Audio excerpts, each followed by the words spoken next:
A definição da Organização Mundial de Saúde para a obesidade é acúmulo de tecido gorduroso que leva a, eventualmente, fatores de risco para a saúde. Então, se eu tenho um fator de risco, eu não tenho uma doença. A doença, por definição em dicionários, é sinais e sintomas que levam à perturbação da vida diária do indivíduo. Então, se eu perguntar para 50 cirurgiões bariátricos ou 50 endocrinologistas, ninguém vai conseguir definir o que é sinal e sintoma da obesidade. E qual a implicação disso?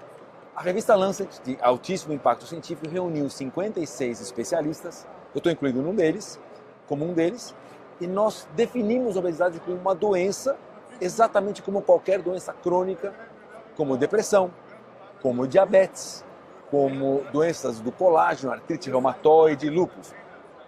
Baseado nisso, a gente sabe que tem sinais e sintomas da obesidade. Esses sinais e sintomas serão alvo de priorização para o tratamento. Então, aqueles pacientes que têm sinais e sintomas não controlados com a melhor medicação disponível, por exemplo, eu não posso entrar em detalhes dos sinais e sintomas porque a revista Lancet nos pede embargo da informação total. Isso será publicado em janeiro de 2025.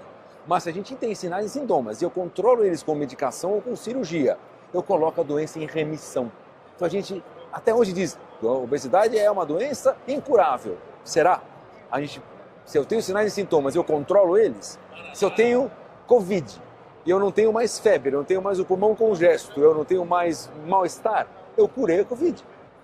Se eu tenho obesidade com sinais e sintomas, eu vou controlar os sinais e sintomas, vou acompanhar esse paciente e eventualmente colocar em remissão. Eu vou priorizar pacientes para o melhor tratamento disponível, então eu vou ao pagador, público e privado.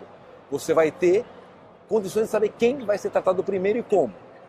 Quer dizer que o resto não vai ser tratado? Não, o resto será acompanhado e tratado de acordo com a sua gravidade. Mas da gravidade, agora, doença impõe dificuldades na vida diária hoje. Porque se eu tiver fatores de risco somente, o pagador vai dizer, eu faço alguma medida para evitar a progressão. E não tem essa medida para evitar a progressão, é o tratamento da doença agora.